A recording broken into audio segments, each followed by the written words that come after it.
নিজের হাতে বাগান করে ওইখান থেকে শাকসবজি তুলে খাওয়ার ভিতরে যে আনন্দ, সেটা আর অন্য কিছুতে পাওয়া যায় না। গুড মর্নিং সবাইকে, কেমন আছেন? আমি আলহামদুলিল্লাহ অনেক ভালো আছি। সকাল সকাল চলে আসলাম বাগানে পানি দেওয়ার জন্য। তারপর আমি কাজে চলে যাব সারা দিনের জন্য। তো ইনশাল্লাহ আবার বিকালের দিকে বাগানে আসবো পানি দিতে। তো এখন ওয়েদার খুবই ভালো, প্রতিদিন গরম পড়তেছে, সেজন্য আমাকে 2 বেলা পানি দিতে হচ্ছে।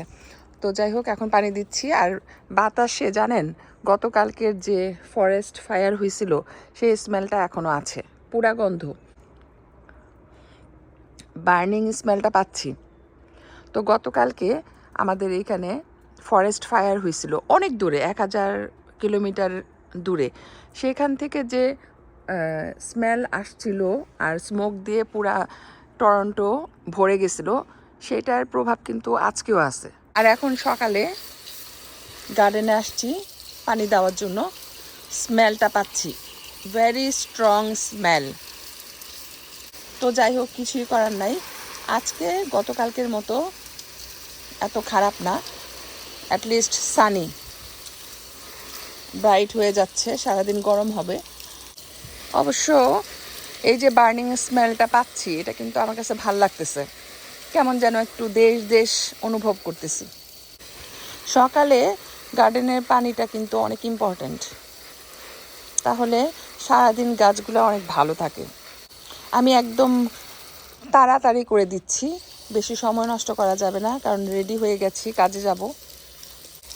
পানি না দিলে সারাদিন কাজে আমার মন কেমন যেন অস্থির থাকবে, যে দূর, মনে হয় ভুল করলাম, পানিটা দিয়ে আসলে ভালো হতো।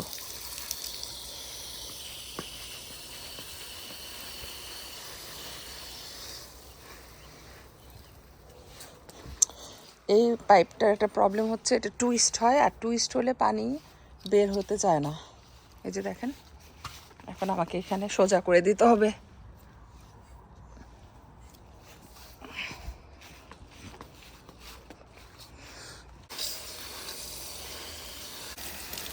রোদ উঠছে, পাশাপাশি গরম, বাট স্মেল আছে, পুরা স্মেল। যাই হোক, পানি দেওয়া হয়ে গেল, এখন আমি 10 মিনিটের মধ্যে বের হয়ে যাব। That's it. এটা বন্ধ করে দেই।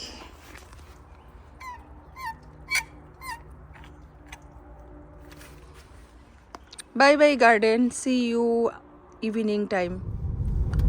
তো কাজ শেষ করে এখন বাসায় যাচ্ছি। এই যে দেখেন, আমি কাজে থেকে বাসায় এসে লাঞ্চ করছি, আর লাঞ্চের পর রেস্ট করি নাই, ক্লোজেটগুলা ক্লিন করতেছি। কিচেনের ক্লোজেট অনেক পোকা হয়ে গেছিলো আর ময়লা ভিতরে, এখানে সব কিছু বের করে নিলাম, অনেক কিছু আমি ফেলে দিচ্ছি। এখন আমি এই ল্যাডারটার মধ্যে দাঁড়িয়ে উপরের সাইডটা ক্লিন করব।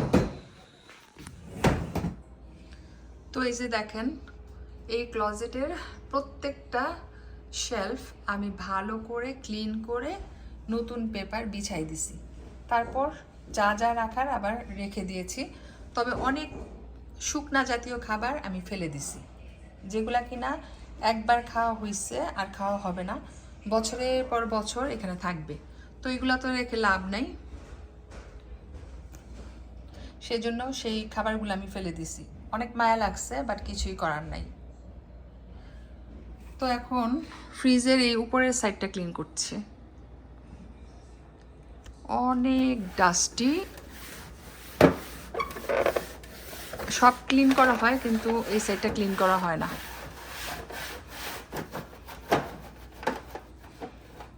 আজকে কিচেন ক্লিন করব। কালকে আমার যেহেতু জব নাই, তো টায়ার্ড হলেও অসুবিধা নাই, আমি রেস্ট করতে পারবো।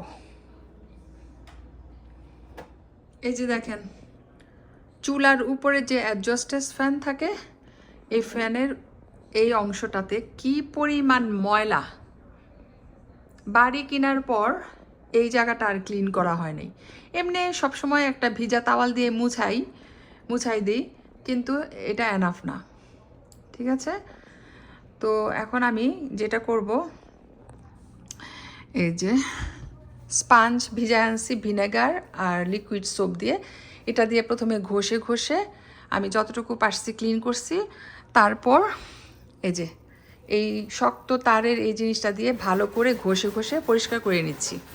দেখেন সব উঠে যাচ্ছে। ও মাই গড, আমার বাসায় 3টা কাজের মানুষ দরকার জানেন। লাইফটা অনেক হার্ড। এত কিছু কি ম্যানেজ করা যায় বলেন এক হাতে? তো ঠিক আছে, আমি এই ক্লিনিংগুলা করি, এখন আর কথা না বলি। তো এখন দেখেন মাইক্রোওয়েভ ধরছি, মাইক্রোওয়েভের ভিতরে এই স্পাঞ্জটা দিয়ে ভালো করে ক্লিন করে নিচ্ছি। তো এই স্পাঞ্জটাকে আমি ভিনেগার আর লিকুইড সোপের মধ্যে ভিজায় ভিজায় তারপরে সব কিছু ক্লিন করতেছি। তো আগে আমি জানতাম না ভিনেগার দিয়ে যে ক্লিন করা যায়। তো আমার বাসায় যে লোকটা কাজ করতে আসে, গার্ডেনার, সে আমাকে বলছে যে তোমার স্টেনলেস স্টিলের যে কোনো জিনিস কিচেনের, ফ্রিজ, স্টোভ, ডিশওয়াশার, মাইক্রোওয়েভ, তুমি ভিনেগারের সাথে সামান্য একটু লিকুইড সোপ মিশিয়ে তারপরে স্পাঞ্জ দিয়ে ঘষে ঘষে পরিষ্কার করবা, দেখবা যে অনেক ভালো পরিষ্কার হবে। তো আমি দেখতেছি যে ওর কথাটা রাইট। তো ধরছি যখন সবগুলাই ক্লিন করে ফেলি, কারণ সবসময় কিন্তু এই ধরনের কাজ করার মুড থাকে না।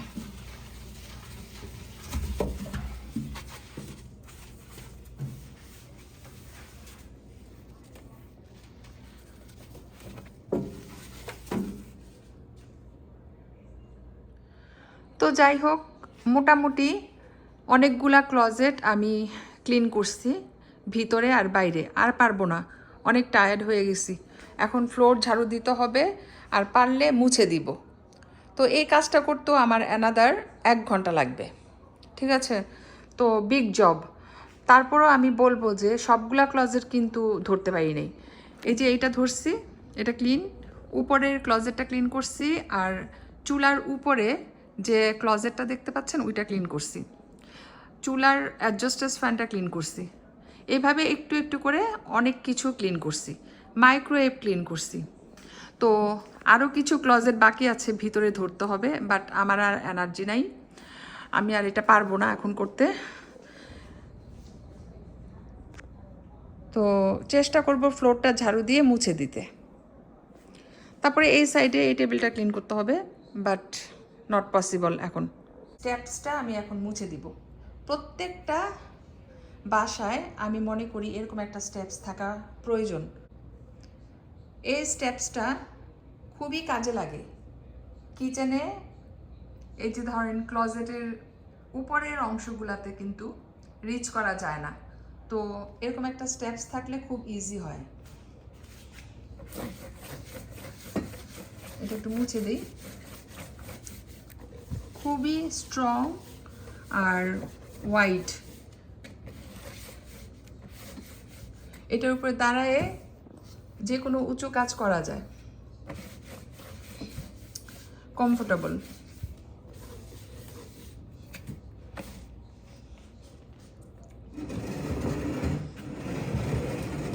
এটাকে ফোল্ড করে রাখা যায়, এইভাবে রাখতে হবে এমন কোনো কথা নাই। তো আমরা কাজ শেষ করে ফোল্ড করে বেসমেন্টে রেখে দিব। কনভিনিয়েন্ট একটা জিনিস, ইউজফুল টু। তো এই যে দেখেন, আমি আর ধৈর্য ধরে থাকতে পারলাম না, গার্ডেনে চলে আসছি।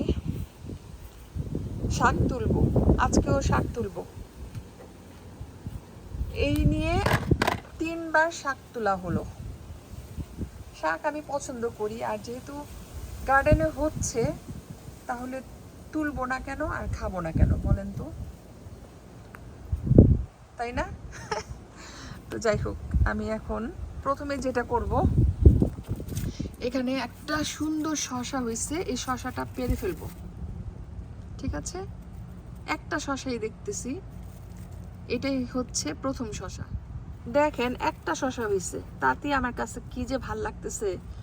নিজের হাতে বাগান করে ওইখান থেকে শাকসবজি তুলে খাওয়ার ভিতরে যে আনন্দ, সেটা আর অন্য কিছুতে পাওয়া যায় না। আমি ইচ্ছা করলে অনেক শসা কিনে খেতে পারি, কিন্তু এটার মতো হবে না। এটা হচ্ছে সর্বশ্রেষ্ঠ।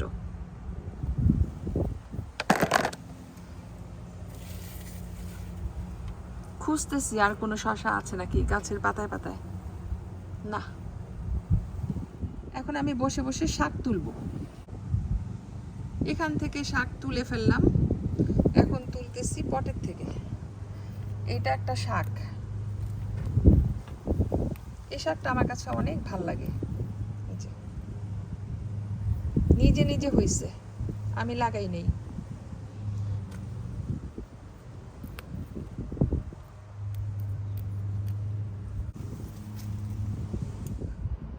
তো আজকে নিয়ে আমি 3 দিন শাক তুলতেছি, মাশাল্লাহ। এই যে দেখেন অনেকগুলা শাক তুলছি।